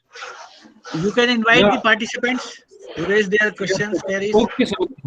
Participants, if you have any questions, please ask right now, sir. Is Yeah, yeah. Good afternoon, sir. This is Vinay. Good afternoon, विनय बोलिए। Sir एक और method के बारे में मैं पढ़ रहा था, सुना भी था मैंने, zero energy polytunnel composting. Definitely, yes. Sir, what is this? This is also successfully going on, and on commercial scale basically अभी ये इतना सक्सेसफुल, यानी कि जो मशरूम यूनिट्स हैं अराउंड द ईयर जो ग्रो करते हैं, उन्होंने इसको प्रैक्टिस करना नहीं स्टार्ट किया है। बट क्या है इसमें कि पूरा जो आपका स्टैक है, पूरा जो आपने मशरूम का जो कंपोस्ट सब कुछ इंग्रेडिएंट्स मिला के जो लाइन बनाई, जो स्टैक बनाया, उसको पॉलीथीन से, हार्ड पॉलीथीन से ढक देते हैं, और बीच में जो एरेशन के लिए कुछ पाइप डाल देते हैं जिसमें सुराख होते हैं, ताकि एयर जो है ना अंदर बाहर से जो है वो जाए और अंदर जो ऑक्सीजन की डिमांड है उसको मीट करे। इस प्रकार का स्ट्रक्चर है। उसको और भी इम्प्रोवाइज किया गया है कि उसको कंप्लीट स्टैक को पॉलीथीन से ढक के उसमें ब्लोअर छोटा लगा देते हैं, तो अंदर की एयर को अंदर ही सर्कुलेट कर देते हैं, तो बाहर भी नहीं जाने देते। इस टाइप का जीरो एनर्जी पॉलीटनल जो है ना, हमारे मशरूम सेंटर जो सोलन है, उन्होंने जी। इसको दिया है। You can discuss it with them and you can enter into it. Basically ये अंडर स्टेक एरेशन और कंप्लीटली जो अच्छा अंदर एरेशन रहे, कम टाइम में कंपोस्ट बन जाए। लॉन्ग मेथड को कुछ इम्प्रोवाइज कर दिया है, और कुछ जो आगे जो पाश्चराइजेशन है, जो ढकने से उसकी एनर्जी अंदर सेव करके that can be practiced. Okay. Okay. And sir, one more thing. If you permit me, can I supplement his query? Yes, sir. Please. Friends, I would like to tell you that there is a separate talk on 11th of March at 11 a.m. by Dr. Dayaram, who is from the Central Agriculture University, Pusha, Bihar, and he is going to deliver his talk on this pipe technology, as you are rightly talking about, pipe technology of seasonal button mushroom production and mushroom entrepreneurship in Bihar. So he is going to share and throw detailed light on it. So I think you can reserve a query for that also. And rest of the things are already, it has already been spoken by Dr. Ajay Yadav. That is what I wanted to share with you. Okay. Okay, sir. Thank you, sir. Sir, one more thing. Actually, I have one more query. Sir, actually, I'm an entrepreneur and I'm just starting this thing, the unit particularly. So, sir, one more thing. Actually, I got into my mind, अभी कुछ दिन पहले मेरी मुलाकात हुई थी कुछ ग्रोवर से जो यूनिट्स है यहाँ पर. So, composting में actually, as we are based in Chhattisgarh and we have immense number of quantity of this paddy straw. So, उनका ये कहना था कि सर हम एक्चुअली पेडी स्ट्रॉ यूज नहीं कर पाते, हमें एक्चुअली वो गन्ने का जो वेस्टेज होता है वो हम लोग लेके आते हैं, बिकॉज पेडी स्ट्रॉ जो होता है आपस में चिपक जाता है और उस पे ग्रो करना थोड़ा मुश्किल हो जाता है. यस फ्रेंड्स, ग्रोअर्स ने एक्चुअली मैंने जैसे बताया कि इसे मशरूम कंपोस्ट या mushroom growing is an art, और हमारे यहाँ ग्रोअर्स हैं और साउथ में भी ग्रोअर्स हैं जो कम्प्लीटली पेडी स्ट्रॉ को यूज कर रहे हैं. इसमें आपको केवल और जो सावधानी बरतनी है जैसे हम व्हीट स्ट्रा में क्या करते हैं कि हम कहते हैं कंप्लीटली वेटिंग, यानी कि अप टू 70-80% मॉइस्चर आप कंप्लीटली भिगा दीजिए, राइट। वो इसलिए कहते हैं कि वो जो व्हीट स्ट्रा है वो हार्ड मटेरियल है, और उसमें हार्ड मटेरियल है तो उसको उसकी जो वैक्स लेयर होती है उसको सॉफ्टन करने के लिए मॉइस्चर को अब्जॉर्ब होना बहुत जरूरी है। जो राइट राइट सर। पेडिस्ट्रा है वो मॉइस्चर क्या है कि वो थोड़ी सॉफ्ट तो होती है साइडली, अगर मॉइस्चर होल्ड कर लेती है तो मॉइस्चर छोड़ती नहीं है, राइट। इसलिए एक्सेस मॉइस्चर उसमें ये बना देता है, चिपचिपा बना देता है, स्टिकी कर देता है, और उसमें इरेशन नहीं हो पाता। इसलिए जो पेडिस्ट्रा की कंपोस्टिंग करें, you have to be careful कि मॉइस्चर कंटेंट जो है आपको इतना रेज नहीं करना, आपको गीला सूखा करना है, यानी कि you have to add around 50% water requirement जो इसकी रहती है। इनिशियली उसको कम वेट करिए, यू स्टार्ट योर कंपोस्टिंग, और धीरे धीरे उसमें वाटर जो है ना ऐड करेंगे तो वो आपका स्टिकी नहीं रहेगा। सेकेंडली इसमें जिप्सम आपका अच्छा रोल पैदा करेगा। सिमिलरली इसमें वो न्यूट्रिएंट की कंटेंट जो हमने बताया कि चिकन मिनोर जैसे, अगर चिकन मिनोर इसमें अवॉइड कर सके तो अवॉइड करिए। अगर आपके पास पाश्चराइजेशन की फैसिलिटी है तो ऐड कर रहे हैं तो उसको क्वांटिटी लगभग हाफ कर दीजिए, क्योंकि चिकन मिनोर इसको ज्यादा स्टिकी बनाएगा, राइट। और साथ में हाँ, साथ में जो क्वांटिटी ऑफ दूसरे न्यूट्रिएंट्स हैं जिसमें यूरिया भी है वो भी आपको कम ऐड करें। इसमें तो जो हमारे ग्रोवर्स जनरली जो लॉन्ग मेथड से कंपोस्टिंग करते हैं और वो भी पेडिस्ट्रा ही करते हैं, जनरली वो ऑलमोस्ट जो है ना व्हीट तो जो चिकन मिनोर है वो तो ना ही यूज करते हैं, यानी कि ऑलमोस्ट नेग्लिजिबल यूज करते हैं, और वो यूरिया और व्हीट ब्रान वही ऐड करके अच्छा कंपोस्ट बना लेते हैं। बट क्योंकि आपकी कमर्शियल यूनिट है तो कमर्शियल में आप चिकन मिनोर ऐड करिए, डेफिनेटली ऐड करिए, half the quantity, urea, half the quantity of chicken manure, half the quantity of water. तो इस तरह आप अगर बढ़ेंगे, आगे बढ़ेंगे तो डेफिनेटली सक्सेस जाएगा। But you have to be live with it, कि आपने हमेशा उसको फील करना है, उस तरह नहीं चलाना जैसे आपने व्हीट स्टार के साथ कर रहे थे।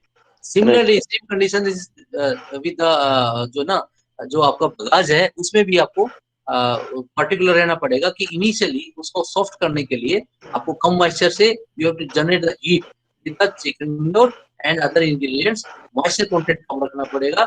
जब आपकी फर्मेंटेशन प्रोसेस स्टार्ट हो जब आप उसका मॉइस्चर कंटेंट रेज करिए, तो ये थोड़ा सा सबस्ट्रेट के साथ आपको थोड़ा प्ले करना पड़ेगा, एंड उससे अच्छा कंपोस्ट आप बना पाएंगे अगर आप साथ you if you live with it, right. Sir the mixture is also dependent on the weather.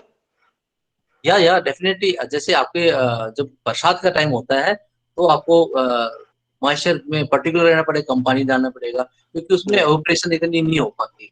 Already जो है ना एनवायरनमेंट जो है ऑलरेडी सेचुरेट होता है, और जब आपको रहना पड़ेगा। Similarly quantity of basic material भी डिपेंड करता है, बहुत कम क्वांटिटी अगर यूज करेंगे तो भी हीट जो है ना उसमें रह नहीं पाती, वो ठंडा हो जाता है। तो एक ऑप्टिमम क्वांटिटी का जो है ना आपको यूज करना पड़ेगा जो मटेरियल है, राइट। Okay, even right. अगर कोई और भी, because I have the opportunity to initially work in a commercial unit flex force, so I got the experience of handling different substrate from there.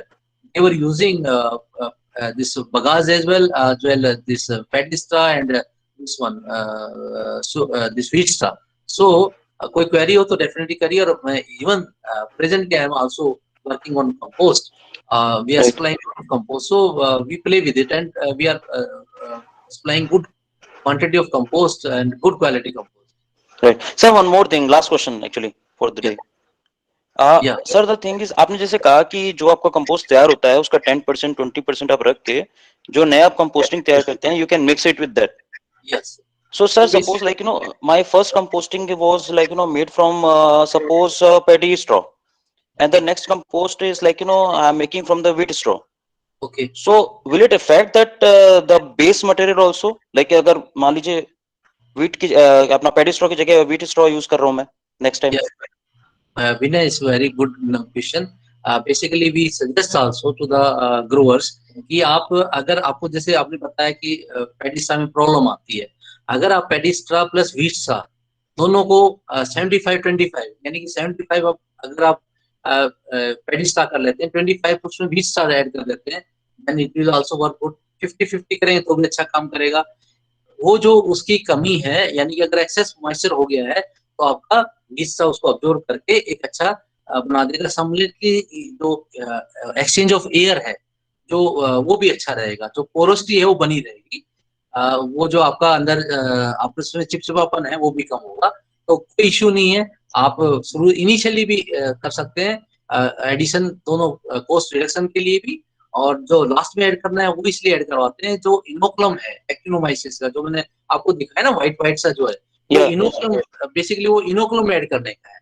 Otherwise जो आप उसको artificially add करते हैं lab से किसी से लेके, जैसे हम दूसरे प्रकार के जो एजोट्रोबैक्टर वगैरह देते हैं, वो इनिशियली सीड को ट्रीटमेंट करवाते हैं ताकि अच्छा सीड पैदा वो प्रो जनरेट कर जाए उसके लिए। बट ये इसमें हम इनोकुलम, हमारे पास ये थर्मोफिलिक मेसोफिलिक फंजाई है, वो भी इनोकुलम मिल जाता है कमर्शियली, उसको भी ऐड कर सकते हैं। बट जब आपके पास अपना अवेलेबल है, नेचुरली अवेलेबल है, तो उसको आप लास्ट टर्निंग में या during filling of the compost उसको ऐड करेंगे, तो ये इनोकुलम यानी कि natural inoculum you are adding, and वो मल्टीप्लाई ज्यादा करेगा उसके अंदर। right, right. Thank you, sir. Friends, I think it has been very nicely explained by Dr. Ajay Yadav. Friends, if you remember your first talk, which was delivered by me, I told you that mushroom production technology is one of the wonderful technology to convert the waste into wealth. Now in Chhattisgarh, if you are generating 125 lakh tons of paddy straw.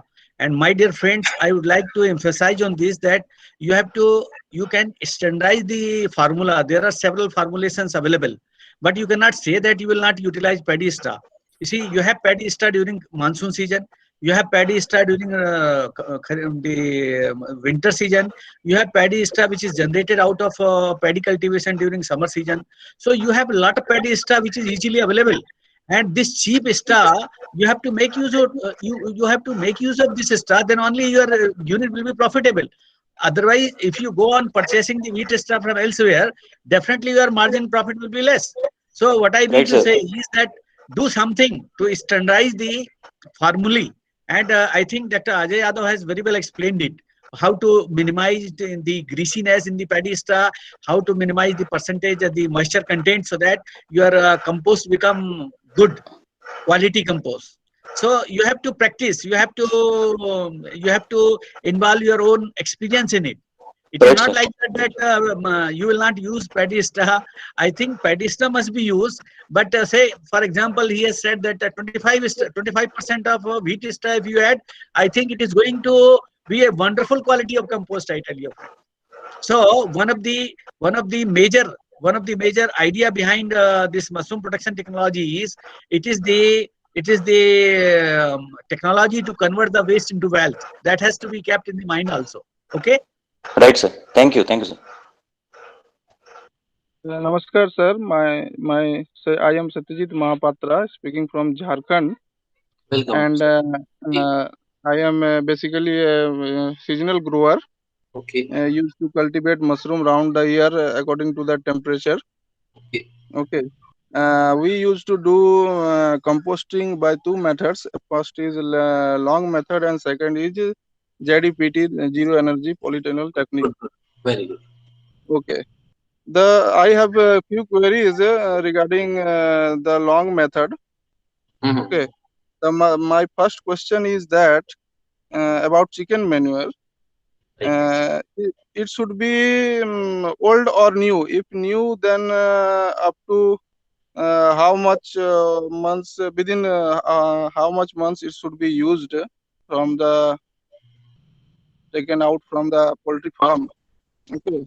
The second question regarding the chicken manure is that I have seen different formulations of composting in India, where I have found that 40% to 60% of chicken manure are added in composting.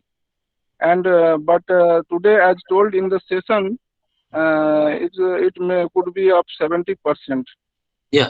Even yesterday, I heard from a grower that he had added 80% chicken manure this year and got good results. Okay. My question is, what may be the positive and negative impact of using chicken manure? Good. Friend Satyajit, first of all ये बात है कि जो आप chicken near की duration की पूछ रहे हैं कि कितना पुराना होना चाहिए। हाँ हाँ, कितना friend, पुराना? हाँ, कितना पुराना चल सकता है। बेसिकली जो चिकन न्यूर है, लॉन्ग मेथड में हम जनरली तो सजेस्ट भी करते हैं कि ना करें तो बढ़िया है। क्यों कहते हैं? Yes. क्योंकि चिकन न्यूर कई सोर्स अच्छे न्यूट्रिएंट्स का तो है ही, अच्छी माइक्रोब्स का भी है, पर कई जो हार्मफुल माइक्रोब्स हैं, जो हानिकारक जीवाणु हैं, उनका भी सोर्स होता है। तो पुराना जितना होता जाएगा वो ज्यादा सोर्स हो जाएगा हार्मफुल माइक्रोब्स का।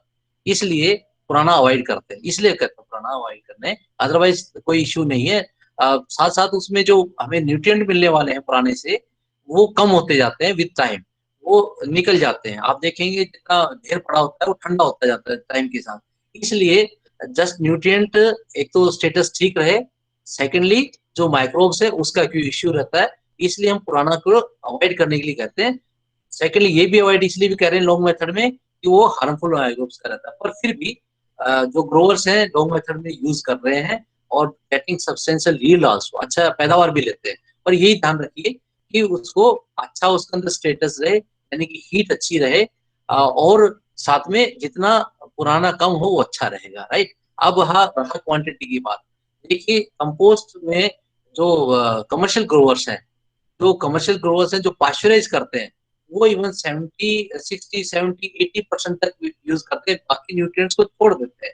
यानी कि वो यूरिया को भी अवॉइड कर लेते हैं, वो जो है दूसरे न्यूट्रिएंट्स उनको भी अवॉइड कर लेते हैं, केवल चिकन न्यूर से भी अच्छी पैदावार कर लेते हैं। इसलिए पाश्चराइजेशन फैसिलिटी, जो हीट की फैसिलिटी है, जो कम्प्लीटली पाश्चराइज कर देते हैं, उसमें ये जो हार्मफुल माइक्रोब्स हैं वो खत्म हो जाते हैं। इसलिए वो ज्यादा क्वांटिटी तक यूज करते हैं। बट लॉन्ग मेथड में आप अवॉइड करें या कम क्वांटिटी ऐड करें, और पर्टिकुलरली जब पेडिस्टा यूज करते हैं तो अवॉइड ही करें तो बेटर है, राइट। आई होप आपको जवाब मिल गया होगा। Yes, sir. Yes. The second question is about addition of gypsum. Right. It is generally prescribed that in long method, it is added in the between the third turning to fifth turning. Okay. But if by mistake, if a farmer or if by mistake he adds this in the sixth turning, okay, or in the first in the at the time of the pile formation, what may be the result on the quality of the compost? Friend, gypsum का जो काम है वो ग्रीजीनेस कम करने का है, pH को ठीक करने का है। Advantage Yes. और ये है अर्लियर ऐड करने का, व्हाट आई हैव सीन, जो मैंने अनुभव किया है, और उसका ये है कि जो केमिकल रिएक्शन होता है उसमें ये जिप्सम अर्लियर ऐड करने से न्यूट्रिएंट लॉस कम होता है। जो आपकी हीट जो जनरेट हो रही है, जो बाहर भाप निकल रही है, वो आपके नाइट्रोजन सोर्स के बाहर निकल के जा रही है, यानी कि वो रिएक्शन की हीट बाहर जा रही है। तो उससे जो अर्लियर एडिशन का एडवांटेज ये रहेगा कि वो हेल्प करेगा कम कम करने का, न्यूट्रिएंट लॉस कम होने का एडवांटेज है। बात का Okay. जिप्सम तो even last hour during spawning भी ऐड करेंगे ना तो भी काम करेगा, कोई यानी कि लास्ट टर्निंग पे भी ऐड करेंगे तो भी काम करेगा, कोई इशू नहीं है। बेसिकली ग्रीजीनेस कम करने के लिए अर्लियर एडिशन का फायदा है, पहले ऐड करने का फायदा ये है कि एक तो ग्रीजीनेस ड्यूरिंग कंपोस्टिंग भी अच्छी रखेगा, कम रखेगा, और साथ में न्यूट्रिएंट लॉस भी कम करेगा। नहीं सर, एक एग्जांपल इस बार आया था अयोध्या के किसी ग्रोवर ने, उन्होंने सिक्स टर्निंग में जिप्सम मिलाया था सर। और उसके बाद जब उन्होंने 7 टर्निंग के बाद कंपोस्ट का जब पीएच चेक किया तो he got 6.25 something. Okay, and as we know that it should be between 7 to 8. If 7 to 7.5 is that is best for spawning. Then he consulted to the DMR Solan, and they prescribed him that add 20 kg chalk powder in your compost randomly. And then check out the pH. Okay. Friend, वो उस वजह से नहीं हुआ। PH का कम ज्यादा होना कई चीजों पे डिपेंड करता है, इंक्लूडिंग वाटर, पानी से भी करता है, आपके जो नाइट्रोजन सोर्स डालते हैं उससे भी ऐड करता है, पीएच डेफिनेटली हाई भी होता है, लो भी होता है। तो जब हाई पीएच होता है उसको कम करना होता है तो जिप्सम सजेस्ट किया जाता है। जब पीएच लो होता है तो उस अप करने के लिए चाक पाउडर सजेस्ट किया जाता है। तो so why they suggested you chalk powder. वो ऐसा नहीं कि उसको लेट एडिशन से हो गया, ऐसा नहीं है। अच्छा, हाँ, पर ये आप हमने उनको पूछा कि आपका कंक्लूजन क्या है, क्यों आपका ये पीएच इतना कम हो गया, तो उनका उनका कंक्लूजन यही था कि चूंकि मैंने 6 टर्निंग में वो पीएच मिलाया था, ये जिप्सम मिलाया था, इसीलिए हमारा पीएच इतना कम आया है। तो महापात्रा साहब ऐसी बात नहीं पता है आपको, राइट? आई होप यू, हाँ, आपको जॉब मिल गया होगा। Okay okay sir. Thank you sir. And हाँ हाँ, okay sir, thank you. Thank you sir. जी, any other query please? Good afternoon, sir. Good afternoon. So myself, Sunit Talukdar from Guwahati, Assam. ओके, So basically, I'm just cultivating oyster, milky, and little bit of shiitake, king oyster. very good. I have not yet jumped on cultivating button. Although I mean, I do have plans. So I just want to know, like we mainly cultivators in Haryana side or North India side, we have seen like they mainly use this one chicken manure. Yes, Uh, but sir, if we look in little bit of like earlier days, like in European countries and all, or maybe even in India, they used to use sir horse waste, horse dung, and yes, sir, it is still I don't know. I have read somewhere, and it is still said that horse waste is still considered to be far better. yeah. So, sir, how will you do the comparison? Like, if we are using horse, and this one chicken manure, and like you said, like chicken manure, we should always go for the fresh one. If it is for horse dung, then it should be fresh, old, or like, sir, what is that thing? But, sir, I'm asking you, I will tell you because there's a few of some horse stable nearby my place. So if I go for a button, means I have that possibilities of collecting horse dung. Okay. Good to hear, and it's congrats to you that you are cultivating so many mushrooms, not that of butter mushroom. You are growing good mushrooms and that are more suited to that area. And I also advise other entrepreneurs that they must switch over to tropical and subtropical mushrooms. They should not concentrate on button mushroom. Button mushroom take lot of energy, right? But as far as answer to your question is that earlier definitely you will find lot of literature using horse manure. And then horse manure basically initially in our country also some of the growers practice and are still practicing this one. They are using horse manure. On horse manure, only horse manure, you can also prepare compost. Not only supplementing Vista or Pedista with this one. Along if you are supplementing Vista with this one horse manure, you can make a good compost. But you have to go for pasteurization because from horse manure, we have noticed problems of nematode by and more, and by that, so people have left it and they have switched over to this composting chicken manure. Basically, chicken manure you can use some more, but old. But in horse manure, you have to use some new one, some fresh one for going for this one composting, and simultaneously you have to do it pasteurization. I hope you got the answer. Yes, sir. So, sir, you are saying that even if you're using just the fresh horse dung, without we can using that fresh horse dung also we can directly prepare the like 100% with the compost. Yeah, but you have to pasteurize it. Okay, and so the pasteurization process is same like which you are doing for this Yeah, it's same. the time duration and everything. Yes.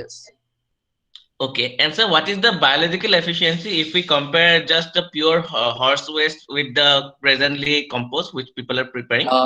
Friend, I have not personal experience in it, but Okay, sir. I came to know that this is a good media, but it's not my personal experience. Okay, okay, sir. Thank Okay. you. Thank you, Thank sir. Welcome.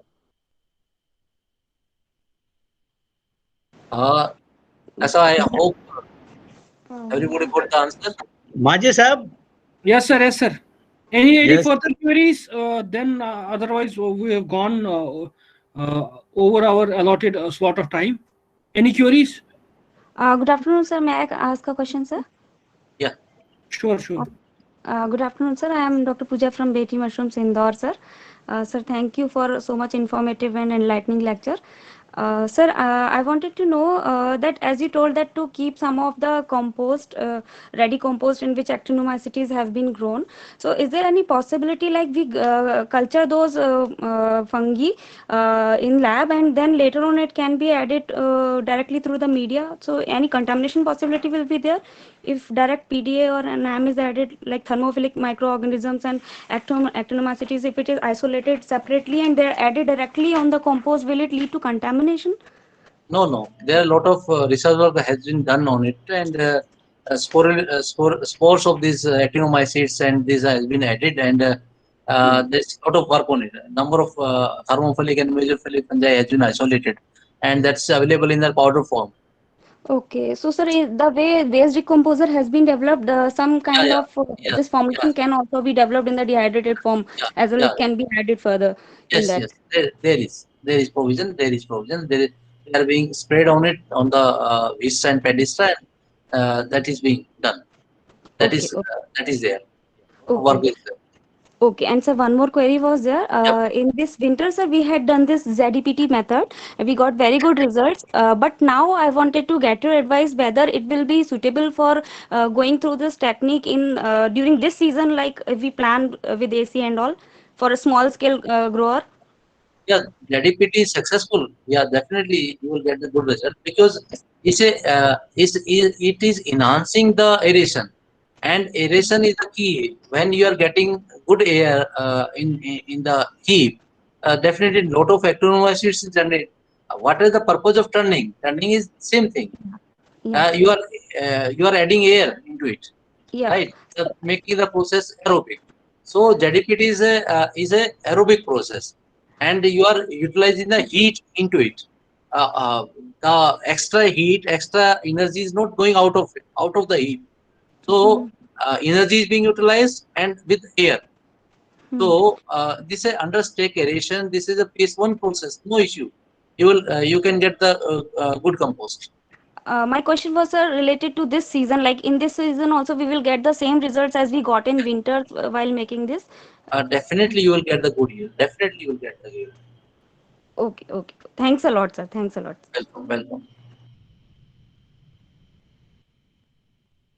Yes, that's up. So, Maji Sahab? Yes, sir. On behalf of the participants and organizing committee, we want to express our gratitude, heartfelt gratitude to sir for such a lovely presentation and interaction. It was a pleasure having sir with us. Thank you, sir. Thanks for being with us. Thank you, Maji Friends, sir. Thank you. I would only say that this is one face of the coin. Another face of the coin will be delivered to you by Dr. Ajay Yadav in the afternoon. That is at 2:30 p.m. and he is going to cover.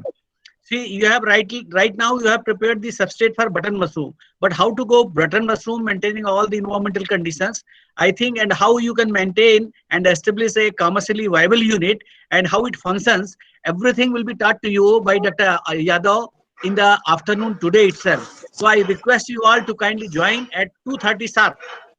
Sure, Bye sir. bye. Thanks a lot. Thank you, sir. Thank you, Thank you, everyone. Thank you, Apko sir. namaskar. Thank you, sir.